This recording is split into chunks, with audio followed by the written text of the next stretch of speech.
Yes, I thought I'd talk a little bit about implementation this morning, and really, perhaps I can use the word pause in a positive way. Perhaps use the word pause just after the legislation has gone through Parliament to think in terms of, well, does this just go on its own, have its life of its own? That's fine, it looks happy now. Okay, in terms of where we are at the moment and where this journey is taking us, because I think we've been through a particularly difficult time in health and social care, where there has been a great deal of polarization of views, which hasn't necessarily been the most helpful in terms of having some constructive discussions around how to manage the care of our patients and the care of our populations. But it would be worth just reflecting and framing where we are at the moment, and I think where this journey is taking us, because clearly this is just another stage which started with the Blairite reforms around practice-based commissioning, and it's really moving towards progress, towards health and social care becoming more one. It's moving towards us also thinking in terms of a whole pathway when we commission a pathway rather than just the health dimensions of it, and also laying foundations for some integrated care. Now, you may say, isn't that interesting? But I didn't see any of that in all the discussions that have taken place, and I think you'd be right to say that, because in many respects, sadly, the discussions we've had and the debates we've had about the Health and Social Care Bill haven't been about that, but they've more been about fragmentation of health services, conflicts of interest, etc. All issues which I intend to talk about a little bit today. But I think we've got to keep the big picture in our mind, and the big picture is that we're in a situation where we have a great opportunity to actually put back localism into the National Health Service. We need a National Health Service. We're very proud of a National Health Service we have, but we also need a local health service, because the care for patients in Newcastle is different to the care of patients in Birmingham and the care of patients in Kingston. And the delivery of care in each of these areas will inevitably have to be different if it really is sensitive to the needs of the population. So localism really is the name of the game in terms of the Health and Social Care Bill. It's moving decision-making closer to local authorities and closer to groups of practitioners. And by that, I do not only mean general practitioners, I mean primary care in its entirety, as well as secondary care, because there is an inevitable move now to start talking more in terms of integrated care. And we're also moving to a world where there's far more transparency. It's going to be very difficult for decisions to be made behind closed doors, as very often people say they have in the past. It's going to be very difficult for those debates to take place, in smoke-filled rooms, even though people don't smoke anymore. Because with health and well-being boards, these places are going to be places of equal discomfiture for everybody. They're going to be places where primary care is questioned, use of resources is questioned from hospitals, as well as quality of care from both of these organizations, and social care itself can be questioned by everybody else, and this is done in the broad glare of public involvement. So the days whereby we make a deal behind closed doors and come back with a half-baked or a finished conclusion, I think is a thing of the past. But ultimately, we are moving to a world where the decisions will be made directly by the patient, and there is an inevitable way that healthcare is going all over the world, because at the moment we fund the providers of healthcare rather than the patients themselves. I think the day will come, perhaps not in my professional life, where we will fund the patients, who will then make the choices about the providers of care, be they health or social care. And certainly this is the direction of travel anywhere in the Western world, and even now in the developing world. So why reform in the first place? And I just think there are two statistics which are important. One is how we fare in terms of health spend. The first bullet point fills me with we're going forwards again. Okay, let's go backwards again then. Fills me with happiness that we're spending at least as much as the other OECD countries are in terms of health spend. But on the other hand, it fills me with a little bit of worry, because it was all very easy to say, but you don't spend enough on healthcare. How the hell do you expect us to provide a decent service? It takes the excuses away, because I don't think we have a place to hide now if we really do spend about as much as everybody else in the developed world on healthcare. So it's really about us spending this a little bit more effectively and sensibly. And the second bullet point is a joke, isn't it? I mean, what a situation to be in, where a country is thinking that unless they make a change by the year 2065, all their GDP is going to go on healthcare. It's completely nonsensical. And only today, sadly, in the Supreme Court, it seems likely that the debates around the Obama reforms are actually moving towards them being declared unconstitutional. So universal coverage, again, being something which the United States is not going to manage. The inequalities of care there are what makes the NHS look so good, because we have that population health perspective, which they could only dream of, I think. And I also want to talk about the conflicts of interest issue, because the conflicts of interest issue are really quite important, because people have brought them up repeatedly as a reason why we're in difficulty and the reforms are wrong and we can't move forward. And a couple of weeks ago at the Nuffield Summit, I was privileged to have a quiet conversation with Don Berwick, who, as many of you know, ran Medicare for the US government until recently, and is a pediatrician. He loves and knows the NHS very well. And you know, the number of concerns clinicians have around the potential innate conflict of interest of dealing with a patient and also taking fiscal responsibility is one which we're having to develop some really good arguments around.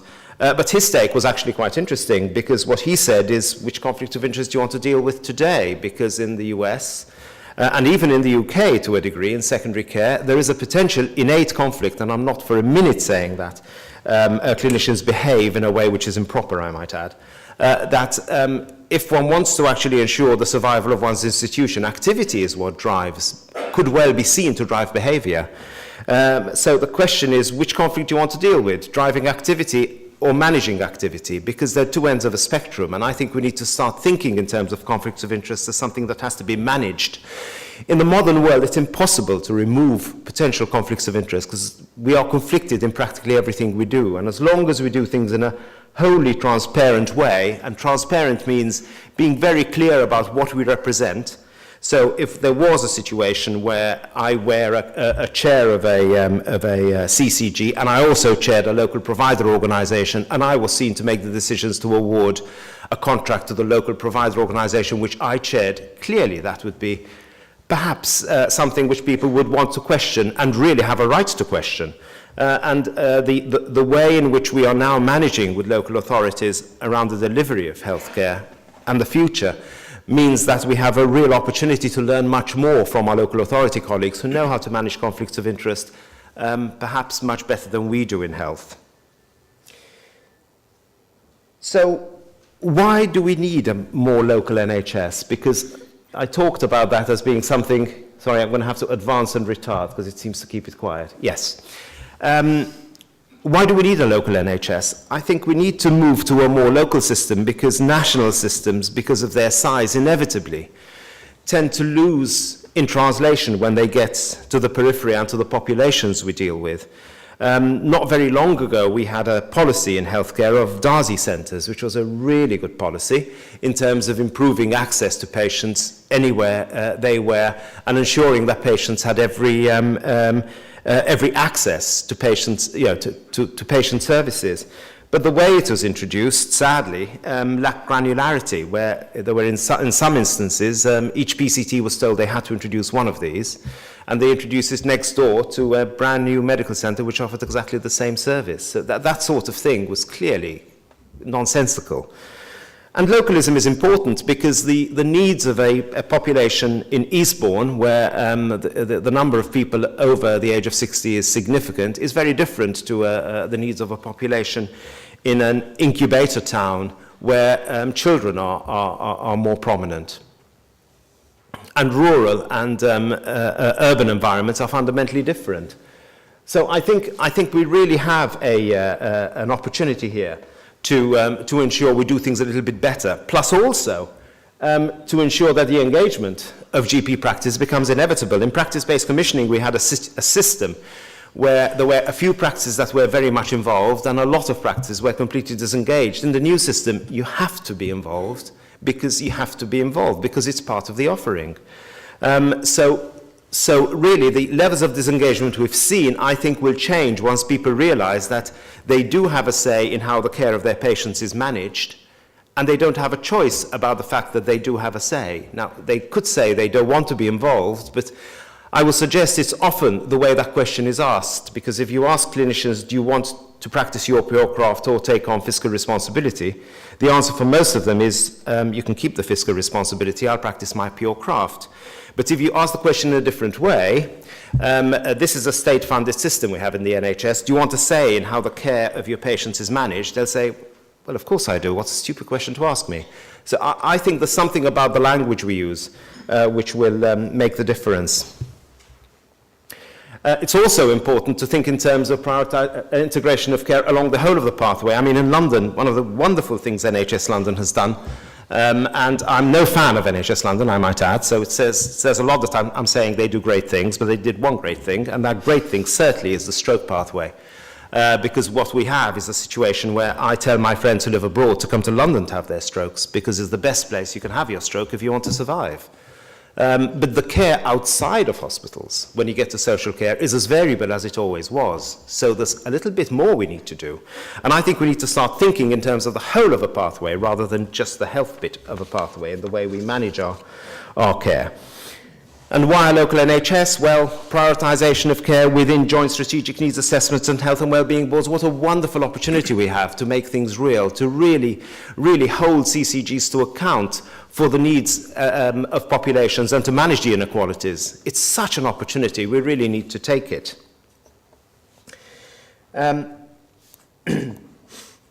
So what happens now? Well, as I said, it feels to a degree like the day after the night before. There's lots of bruised egos about, and there's lots of unhappy people, but we have a history in the NHS, and in social care for that matter, of coming together after some really big denouements like we had with the Health and Social Care Bill, because at the end of the day, we are in it for the patients and the population, and we'll make the best out of what we have for the patients and the population. And we're starting to see that, where some of the discussions that are taking place now are starting to become more constructive, which is really very encouraging. And we know that the transition is going to be a little bit messy, because it's actually very difficult what we're asking. What we're asking is for an organisation to let go, while at the same time we're asking an organisation like the NHS to ensure it keeps control. And it really is very similar to embracing and letting go at the same time. And people like me complain about the powers of the National Commissioning Board and the degree of interference and the lack of oxygen. But it is difficult, because whilst you maintain control, letting go is actually quite difficult. So we're going to have a period of a little bit of messiness, I think. But also what we really have to manage is the behaviours and the culture. And again, we're seeing some really encouraging changes in terms of us understanding that we are in a world now where the decisions are going to be taken by more locally based services rather than national services, whilst retaining a national focus, I might add, at all times. Other important things which are going to take place at the moment are around the structure of the National Commissioning Board and also the mandate which holds the National Commissioning Board to account. And as part of that, there is a lot of discussion about one of the most important key parameters of that is measuring the National Commissioning Board on the level of autonomy that exists within clinical commissioning groups, because clearly what this is about is localism. So the more autonomy there is in clinical commissioning groups, the more successful the National Commissioning Board is. And we expect there to be some discussion about that relatively soon. And finally, of course, the authorization process. CCGs are getting authorized. They're going to start getting authorized really from July, August in waves, from then till April of next year.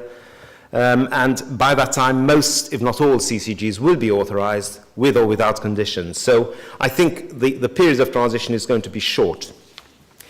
But I just want to finish by talking a little bit about what is really at the heart of a lot of what the changes are about, and that is population health. And there are some really key concepts which I want to illustrate, because I think this is really quite important. What has happened in the past, to a degree, with secondary care certainly, is when primary care commissioners and the NHS itself has become more astute, perhaps, at managing activity, and changes to tariff ensued as a result. What tended to happen in secondary care is activity rose at a rate proportional to the change in tariff, and they ended up always in the same place. So you can decrease tariff, you can squeeze the provider, but activity somehow increases, and you always end up in the same place. Well, that behavior doesn't actually make sense in a situation where you have a state-funded system like the NHS, and where you have government has decided that this is the amount of resource we have to manage a population. So the discussion now needs to move to how do we prioritize care within that resource. So if pediatrics gets more, orthopedics gets less, and that is inevitable. And if primary care gets less, perhaps secondary care gets more, or social care gets more. And I think those are the discussions we're going to be having, and they're not going to be easy, but I think that's the spirit in which we need to have them. And FTs also have a population health responsibility. At the moment, the tariffs don't help that. The currencies are around activity, and clearly there is a conflict there, because an FT makes much more resource if it just increases activity. But how does that fit within population health and the stability and fragmentation of a system? I want to illustrate that with one slide, and it's from Muir-Gray's Atlas of Variation. And it's from the old Atlas of Variation, and it's interesting because it just looks at one aspect, and because where I practice is within it, is particularly interesting, for me at least, and it looks at the rate of cemented hip replacements per 1,000 population by PCT. And in Kingston, we're somewhere there. So really the decision, the thoughts from there are either that in Kingston we have no pavements because people fall over, or we have 3 legs, or well, there's something different about Kingston because we seem to do more than anywhere, not more than anywhere else, but many more than the mean. Now the next question is that the right way to do it? Because it could well be that nobody else does as many of these procedures as they should be doing, and perhaps everybody should be doing as many as we are doing per 1,000 population. But then the question that engenders is, if everybody does more, what are we going to do less of? Because if there is a finite pot, if you do more of one, you have to do less of the other. And I think the big decisions and the big debates are going to be around how can you get better health gain for a procedure? Where is the crock of gold, really? Because one can always increase quaternary care to hit a better target on a small population. But if one's thinking in terms of population health, perhaps one has to think a little bit differently. Thank you for your indulgence, and I'm open for questions. I know I've said things which some of you will find provocative. At least I hope I have. Thank you.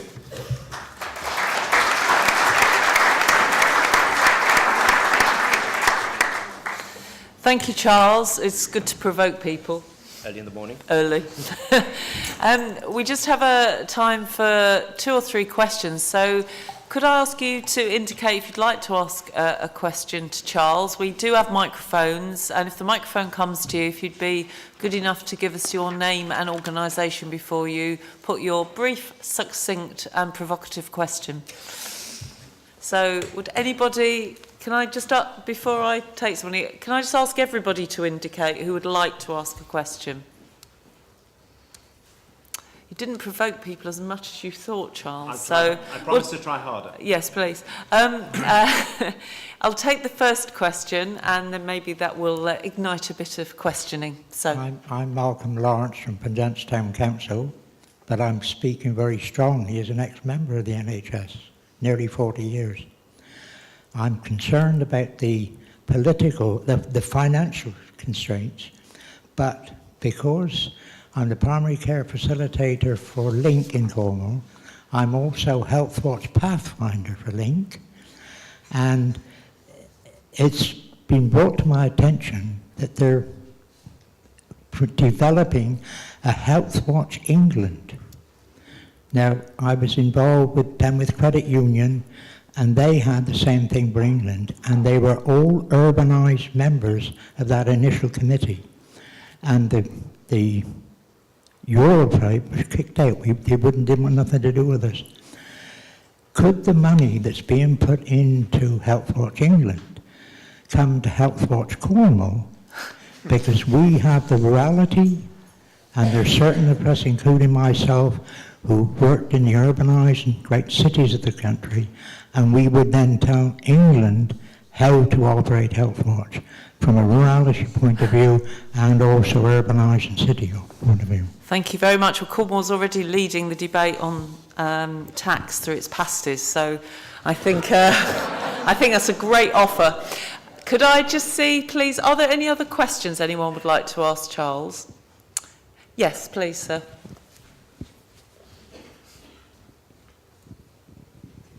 Brendan Osborne, I'm the National Lead for a programme called Healthy Places, Healthy Lives, which you, Chairman, actually originally sponsored, so thank you.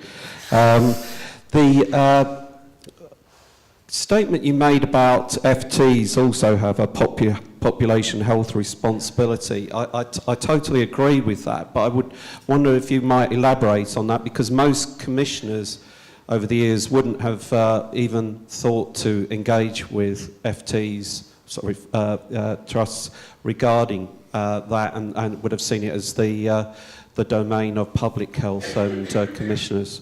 Thank you. Thank you very much for that. And is there a final question? Yes, sir, at the back. You talked about conflict of Could I have your name and organisation, please? Gerald Aiken, Shropshire Council. Thank you. I chair the Scrutiny Committee. Conflict of interest is quite interesting. I see now that the local authorities got very much involved with the doctors and the general health now. We're going to be funding the Director of Public Health. And an awful lot's going to be done with keeping people out of hospital and keeping them healthy. I just wonder whether the conflict of interest is the clinical commissioning group will have a budget, whether they will really starve some of the acute hospitals. And it worries me very much that they'll try to spend too much on prevention and starve the hospitals, the acute hospitals, of their finances. Thank you very much. Charles. Okay, three really, really good questions, and thank you for them, because it opens up the debate. Let's start with Health Watch. I think it would be inconceivable to have a local health service without having public engagement. I mean, the thing is just nonsense. I don't know the intricacies of and the detail around the funding for Health Watch, and I know it's an area where there has been significant debate. So I'm not going to take a view as to whether we really should all follow Cornwall's example. I actually like Cornwall, so I personally think it's not a bad idea.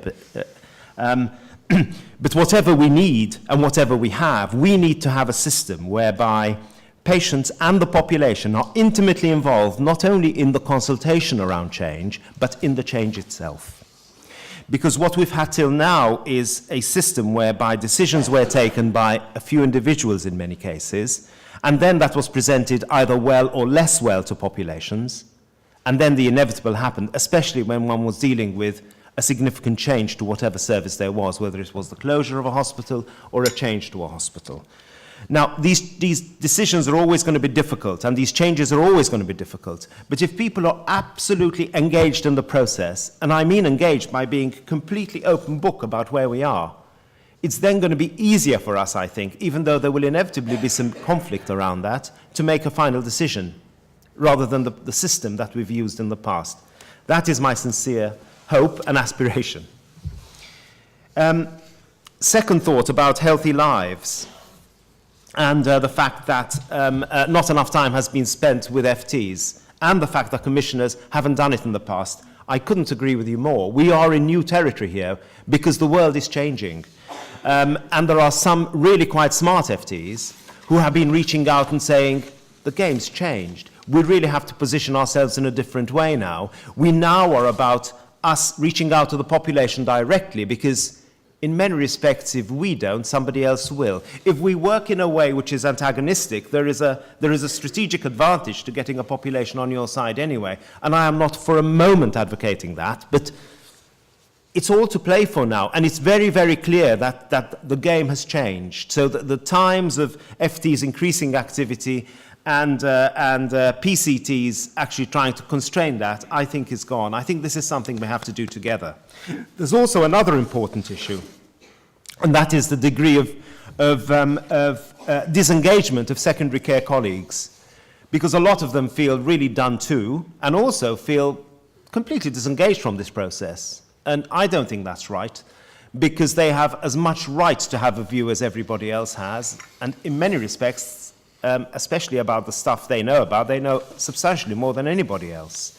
So I think we need to find a way to actually start to engage with people far, far more. And again, this is starting. Finally, the conflict of interest issue, which you brought up, very important. I completely agree. We have to watch that we don't end up completely denuding our hospitals. True. Mind you, there is no evidence that we've ever managed to do that certainly not in London, where we have, but you're right, absolutely right. And coming from Shropshire, I quite understand why that point is being made. But then I would suggest that it's within the health and well-being boards that debate has to take place. And it's that in health and well-being boards that challenge has to be put to PCTs.